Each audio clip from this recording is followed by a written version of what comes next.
Today is a good day to greatsword. Hello then, my fellow wielders of greatsword, and indeed my fellow wielders of Shadowbringer, our new weapon courtesy of Omega, and it really is something special. So let's talk everything about it, and most importantly, answer the question, is it the new best greatsword in game? And even beside that, is its unique skill, Darkside, actually good? Well, yes, but actually no, but actually yes? You'll see what I mean. So first and foremost, let's have a look at it statistically. Right, we have ourselves 220 base raw, no affinity, and 600 dragon. More white sharpness than we could ever need, and then the classic 3-2-1 decoration layout. So as an actual greatsword just on paper, it's really not bad. It comes out to an effective raw just as itself the weapon at 290.4 with that extra 600 dragon. And 600 dragon is the best element for just, I only want one element and I want it to be kind of good against everything. It's a good neutral extra damage in that respect, and 600 is a lot of element. That's 60 true element.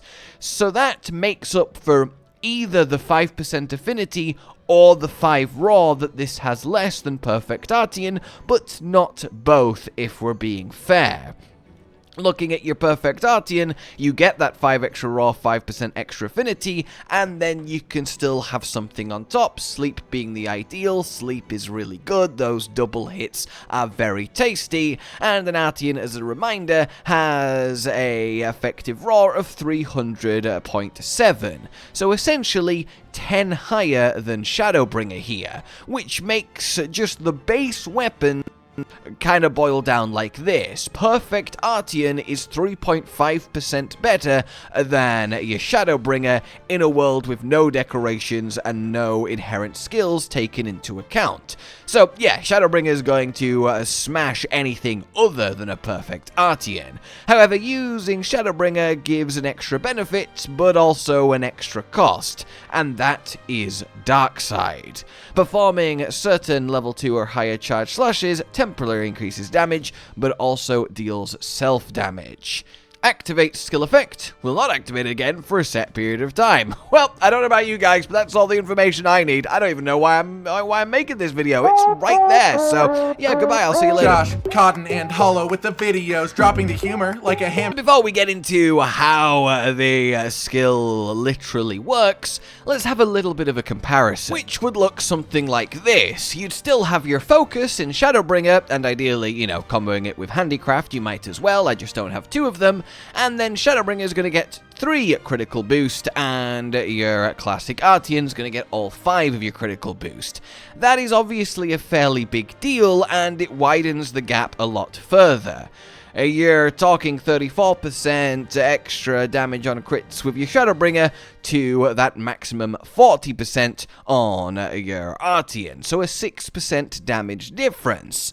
If a average sort of meta greatsword set has about 80% affinity, which it tends to do, well, the reality is that that comes out at an extra 4.8% damage difference between the 2 weapons.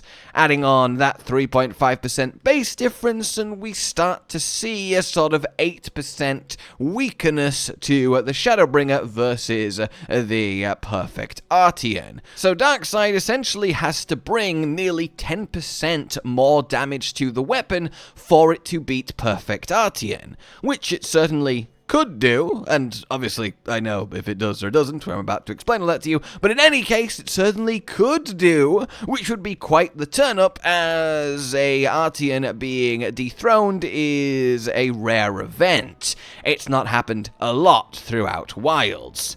So how exactly then do Darkside function? So for a baseline then, it doesn't matter whether you activate this skill with level 2 or level 3 charges, And also, it doesn't matter which level 2 or 3 charges you activate it with, you get the same effect. So whether you're true charging or just your basic draw charge, it's not going to matter offensively.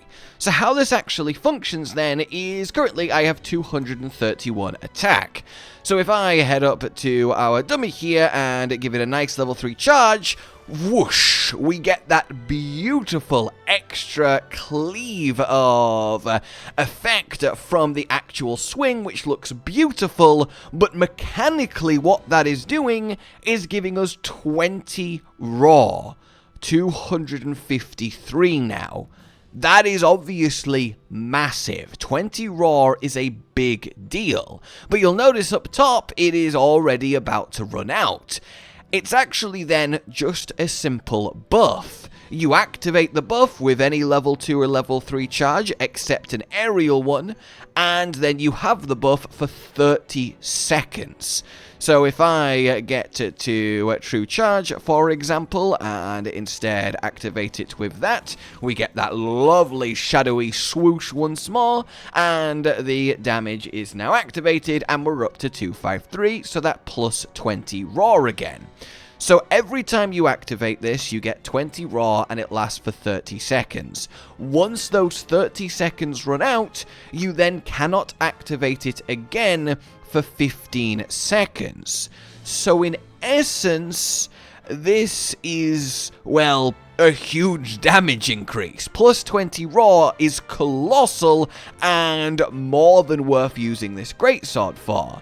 If I pop up some quick maths here to compare the weapons with some actual numbers plugged in, assuming that around 80% affinity, you can see that our Shadowbringer here actually does beat Artian, even with those higher affinity numbers, even with Artian having 2 extra crit boost.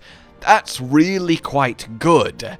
After about 300 raw from the rest of your set, Artian starts to pull ahead again, because the crit boost just gets more and more effective the higher your raw is to multiply up, but our sets are not reaching 300 raw yet, so yeah, on paper, Shadowbringer here is our new best greatsword. And to really hammer this home in a kind of a numeric way, this is the Perfect Artian. We get a nice little hit, 418. If I then swatch to our beautiful new sword, well, we get something just a little bit higher, 475. That is huge. Now, a good chunk of that is the 600 dragon and the very favorable element hit zones on the dummy, but you kinda see, oh, okay, wow. However, the reality of the situation is a little bit different. So first and foremost, let's talk about the cost. The price to pay then, and it's a hefty one for this extra 20 raw, is that whenever you unleash a level 2 or level 3 charge, you sacrifice a chunk of your health. Thankfully, it's not pure damage, it's red health damage, which can actually have its advantages, but this builds up quick.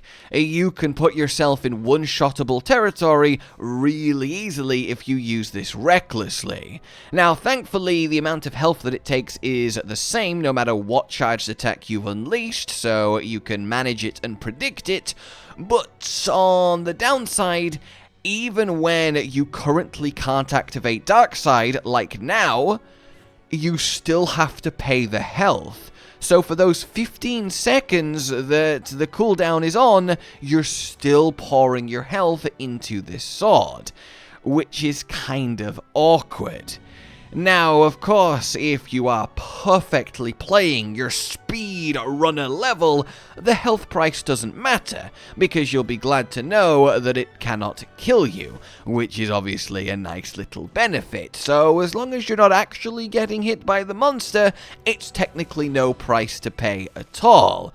And of course, because it's red, it will eventually heal itself, so it's not like it's, proper permanent damage, but the reality is, you're going to get hit by something. Even if it's not a proper full attack, just tiny amounts of chip damage from the monster moving will count as damage and then fully eat all that red health. So while that is a price, and for a lot of players it will be a steep one, there also is a lot of benefits to being able to consistently and essentially permanently have red health. One of the big ones is resentment. Back in Sunbreak we had dereliction, which constantly drained your health and kept it red, which let resentment be a really nice source of a free amount of huge attack. That applies here too. And it's a level 2 slot. We also have a lot of very efficient 2-slot armors that we can put this into quite cheaply. So essentially this opens up an opportunity, a fairly big one. And of course the new Bale armor set that does have its greatsword enhancing 2-set bonus, which we will be testing and releasing the full details of very, very soon, along with everything else that it does, you start to get a lot of potential here. So resentment is one big one, and just that by itself is going to perhaps be enough to change the meta of greatsword sets, and it's something I'm really going to dig down into for the new greatsword build guide that will be coming your way in the next couple of days. But for now, it's exciting. What else is exciting is something like latent power. This also gets activated from you taking damage. So whether the monster hits you or not, if you start using enough of this Darkside to chew through your red health, well then you're going to find yourself eventually activating latent power and giving it even more uptime compared to other sets, which is a non-negligible bonus because latent power, thanks to Ray Dow, Gamma Armor, is a pretty damn good offensive skill and shows up, there we have it, in a lot of offensive sets. So more consistency is more average affinity, which is a genuine power gain. So the red health isn't always a price. It might open up some avenues to actually new best sets for us to use.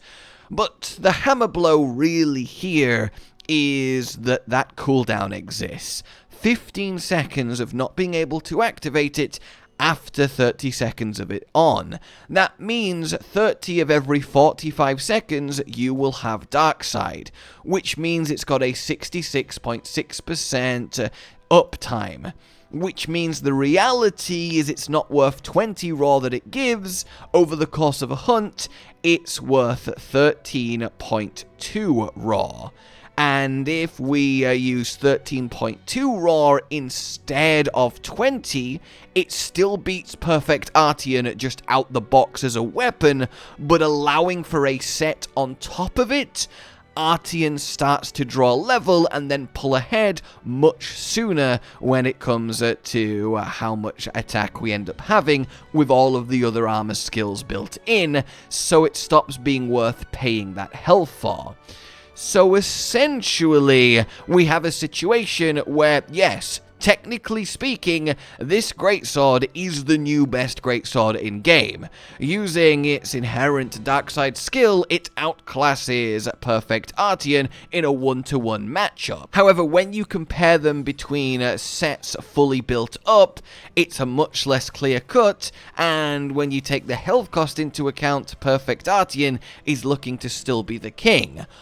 Unless, and it's a big unless, an exciting unless, the resentment and latent power synergy, especially given the Bale armor set and how it promotes both resentment and latent power while giving you access to a greatsword enhancing 2 set, so we might end up needing to use resentment anyway, unless we have a new configuration of armor exploiting resentment and latent power that overall is going to reach a higher effective raw thanks to the uptime that Darkside on Shadowbringer can give it.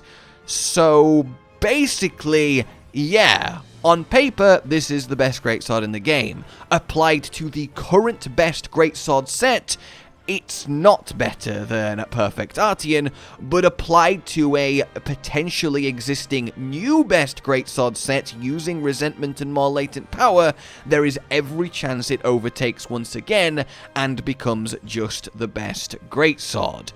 So that is wonderful and something that I will be finding out very, very quickly for you guys. You can be sure on that.